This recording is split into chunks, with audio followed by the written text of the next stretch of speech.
Salam saudara-saudara terkasih dalam nama Tuhan Yesus Kristus. Hari ini kita memasuki doa Pentakosta, hari kedua dengan tema Tinggallah di dalam aku sebagaimana aku tinggal di dalam kamu. Sebagaimana kita manusia, Yesus bertumbuh menjadi matang. Dia menghidupi kesederhanaan, berakar dalam praktek agama Yahudi. Dalam masa hidupnya yang tersembunyi di Nazaret, di mana tidak ada hal-hal istimewa yang terjadi, kehadiran Bapa menyertai proses tumbuh kembang Yesus.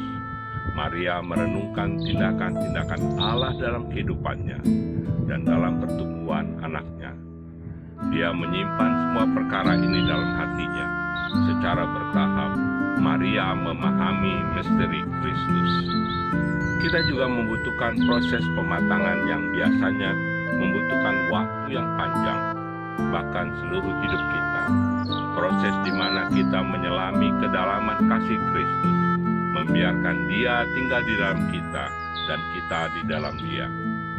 Sering kita juga tidak tahu bagaimana caranya, namun yakinlah bahwa ketika membuka diri, Roh Allah membuat Kristus tinggal di hati kita. Lewat doa dan mendengar firman Tuhan, serta kesediaan berbagi dengan orang lain dan melakukan hal-hal yang kita imani, batin atau kedalaman diri kita akan semakin diteguhkan.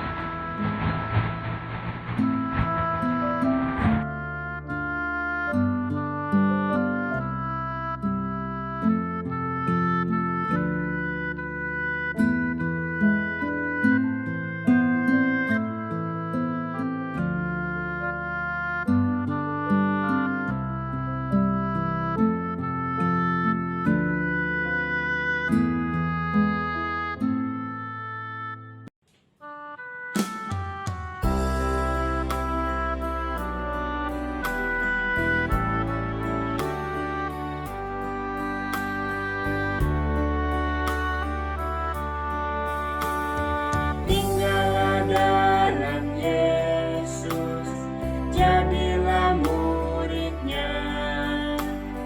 Belajarlah firman Tuhan, taat kepadanya. Tinggallah dalam Yesus, andalkan kuasa-Nya. Dialah pokok yang benar, kitalah rantingnya.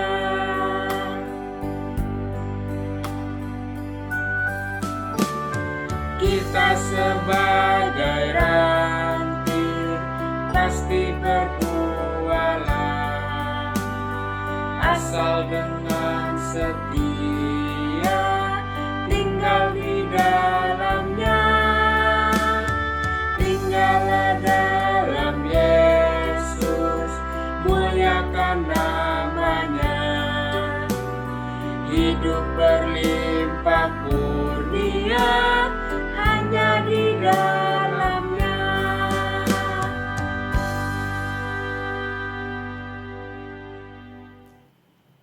Ibu Bapa dan saudara sekalian yang terkasih dalam Yesus Kristus, kembali kita bersama mau merenungkan firman Tuhan. Untuk itu mari kita kembali berdoa memohon penyertaan.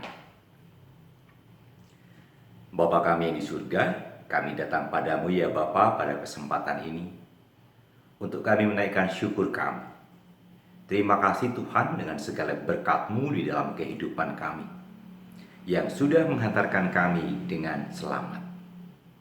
Kehidupan yang terus dibayangi dengan pertanyaan, dengan pergumulan, dengan kehidupan, maka kiranya kami punya kekuatan yang baru, semangat yang baru di dalam Kristus yang bangkit untuk memenangkan kami dan juga membawa kami kepada satu kehidupan yang berpengharapan.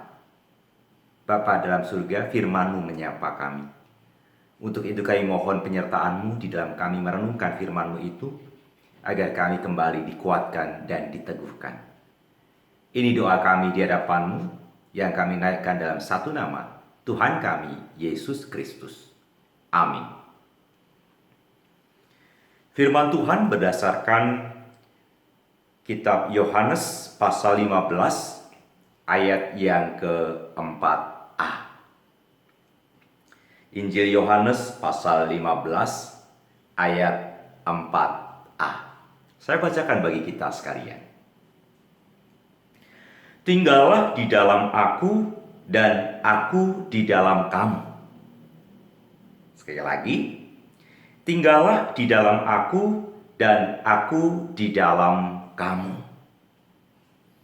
Satu perenungan bagi kita sekalian ketika kita masuk dalam pekan doa Pentakosta. Tinggallah di dalam aku sebagaimana aku tinggal di dalam kamu. Bagian yang kita baca ini menjadi satu rangkaian dalam satu perikop pokok anggur yang benar di Yohanes 15 ayat 1 sampai 8. Mengapa Yesus menghendaki untuk tinggal di dalam aku? Nah sekalian, Yesus menyatakan diri bahwa akulah pokok anggur yang benar. Jadi ketika kita diminta untuk tinggal di dalamnya, maka di situ memberikan satu keyakinan kepada kita karena Dia adalah pokok anggur. Pokok itu akan jauh lebih besar, jauh lebih kuat. Sementara ranting itu kecil dan lemah.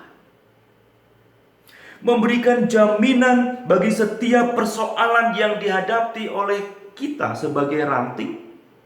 Dan dia adalah pertahanan yang besar dan kuat untuk menyertai, untuk menolong, untuk memeliharakan. Dalam satu rangkaian dikatakan pokok anggur yang benar. Dia sumber kebenaran, maka tidak ada yang lain dan jangan cari yang lain. Itu alasan pertama ketika kita tinggal di dalamnya. Yang kedua, mengapa kita juga harus tinggal di dalam Dia? Karena di situ kehidupan kita sebagai ranting akan dipeliharakan oleh Sang Bapa sebagai pengusaha. Dia akan memotong dan Dia akan membersihkan. Dipotong ketika ranting itu tidak berbuah dan akan dibersihkan ketika ranting itu sudah berbuah agar berbuah lebih lagi. Dipotong bukan berarti dibinasakan.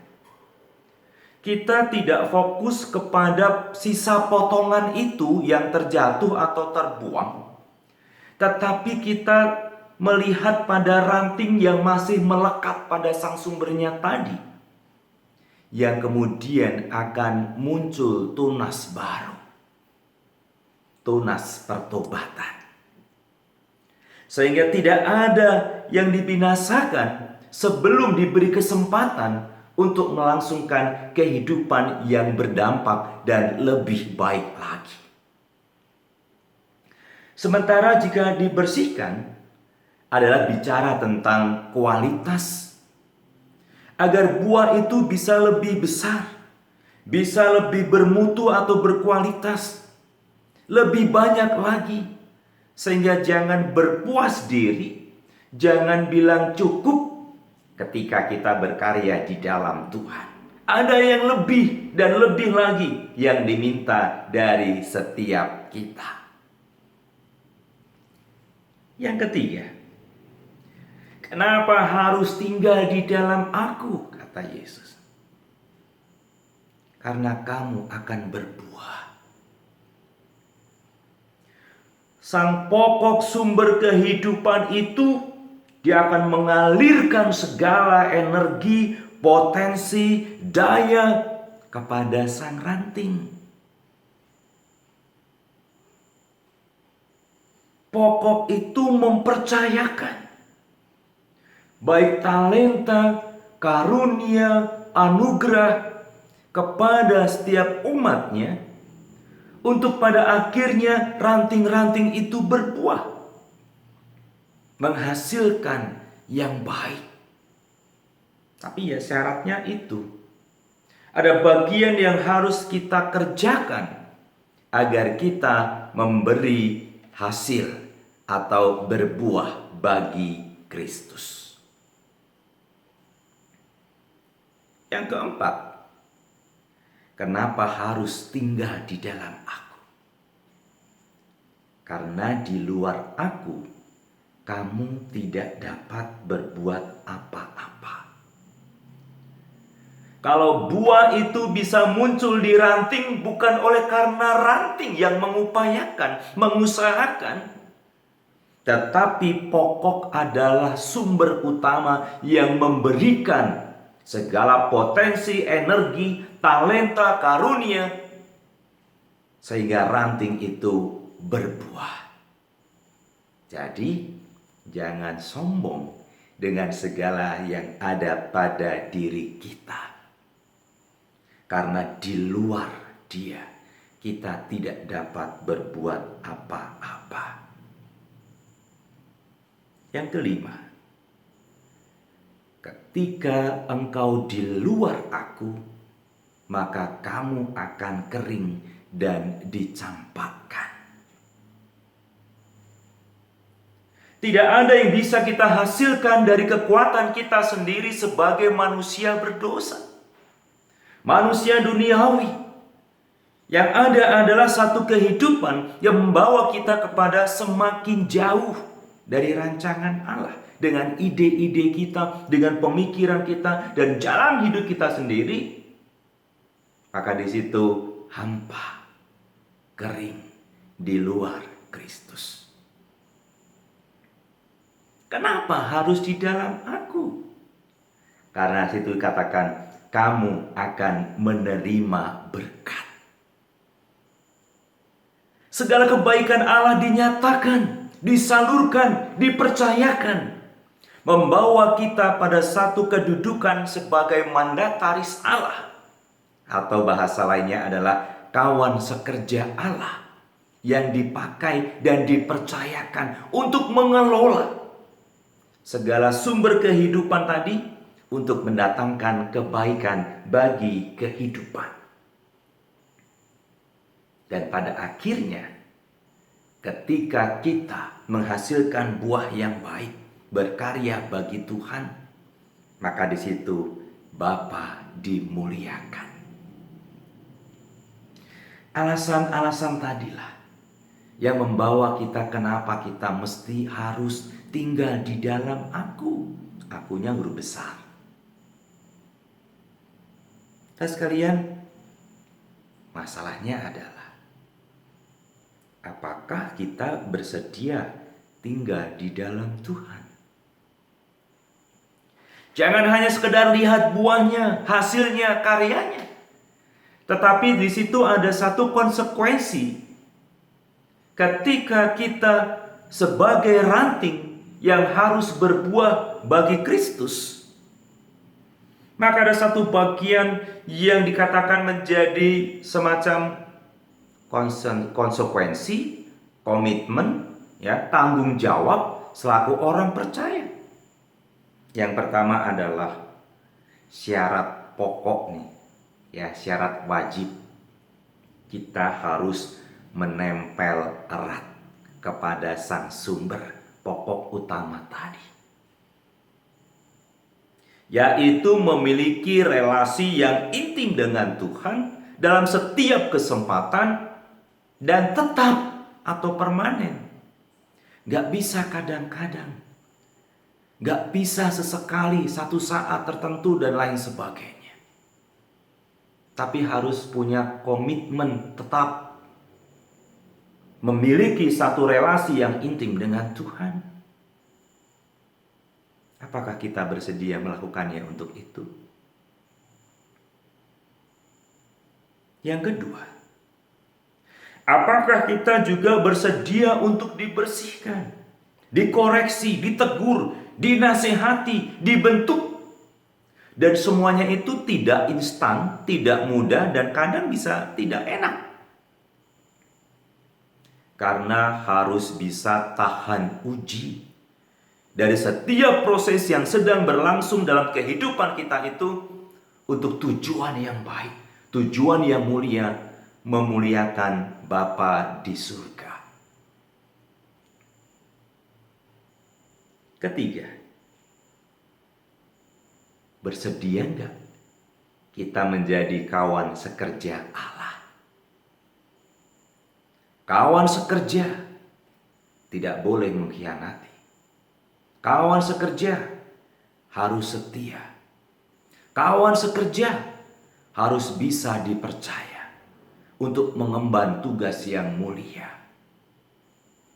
Dan yang keempat, ketika kita dipercaya untuk melakukan segala sesuatu dan pada akhirnya berbuah, maka kita akan masuk dalam keluarga Allah. Tinggal di dalam aku, bersama dengan aku, maka kita ada di dalam keluarga Allah. Jika kita ada di dalam keluarga Allah, maka yang berlaku adalah aturan Allah. Aturan yang harus kita patuhi, aturan yang harus kita taati, aturan yang harus kita pegang teguh untuk kita kerjakan. Apa yang harus, apa yang boleh, apa yang dilarang, apa yang jangan. Menjadi ketentuan-ketentuan yang harus kita patuhi, taati setiap saat, setiap waktu ketika kita tinggal di dalam aku. Mari kita renungkan bagaimana kehidupan kita menjalani dan menjalankan kehidupan sebagai anak-anak Allah untuk diperlengkapi olehnya dan harus patuh taat setia tinggal di dalamnya sebagaimana aku tinggal di dalam kamu. Dia sudah meneladankan yang terbaik dalam kehidupan kita, yang menolong, yang menyertai, yang memimpin, yang memeliharakan, yang mempercayakan segala berkat dalam kehidupan kita. Maka bagaimana kita meresponnya? Apakah kita bersedia dengan sepenuh hati tinggal di dalam Kristus, mengikat erat dalam satu persekutuan yang indah di dalamnya? Tuhan menolong kita. Amin. Mari kita berdoa. Kami bersyukur padamu ya Bapa untuk bagian firman-Mu yang kami renungkan kepada kesempatan kali ini, untuk kami boleh tinggal di dalam Tuhan yang sudah memenangkan kami, mempercayakan kami, dan mengangkat kami sebagai anak-anak-Mu. Oleh karena itu, ajarkan kami setia dalam satu persekutuan yang hidup dan indah di hadapan-Mu, untuk tetap melekat di dalam Tuhan, mematuhi segala ketetapan-Mu yang berlaku atas kami, dan kami berbuah bagi Kristus, berdampak baik di tengah kehidupan, dan menjadi saksi. Kiranya Engkau yang menolong kami, menyertai kami, menguatkan kami, meneguhkan kami sekalian. Ini doa kami di hadapan-Mu. Tuhan Yesus Kristus sumber kehidupan, kiranya Engkau yang menolong kami sekalian. Dalam nama-Mu kami berdoa. Amin.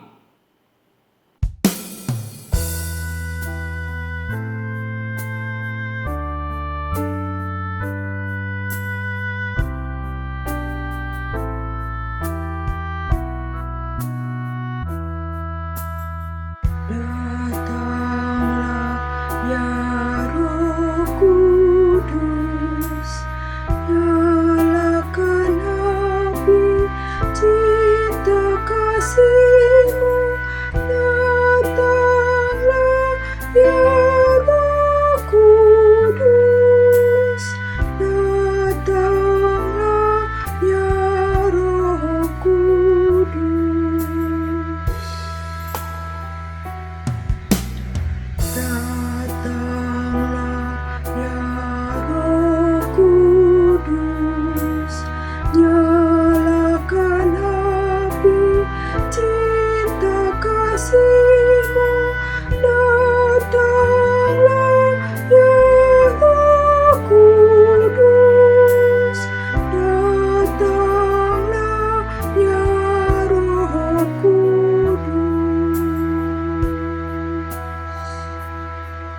Saudara-saudari terkasih dalam nama Tuhan Yesus Kristus, mari kita mengakhiri doa Pentakosta hari kedua dengan berdoa. Ya Allah yang penuh kasih, kami mengucap syukur karena Engkau melalui Roh Kudus-Mu telah hadir dan tinggal dalam hidup kami. Roh Kudus, pimpinlah kami dalam mempelajari setiap firman Tuhan dan melakukannya dalam kehidupan kami sehari-hari. Sehingga oleh pimpinan-Mu lah kami dapat berakar, bertumbuh, dan berbuah bagi pekerjaan-Mu di muka bumi ini. Roh Kudus, pimpinlah kami untuk selalu berjalan dalam ketetapan yang telah Engkau tetapkan, dan berilah kami hati yang selalu mau percaya akan pimpinan-Mu. Ya Roh Kudus, kami berterima kasih atas seluruh penyertaan yang Engkau berikan, sehingga doa Pentakosta hari kedua dapat berjalan dengan baik. Pimpinlah kami untuk dapat melakukan firman Tuhan yang kami dengar hari ini dalam kehidupan kami sehari-hari. Dalam nama Tuhan Yesus Kristus kami berdoa, amin.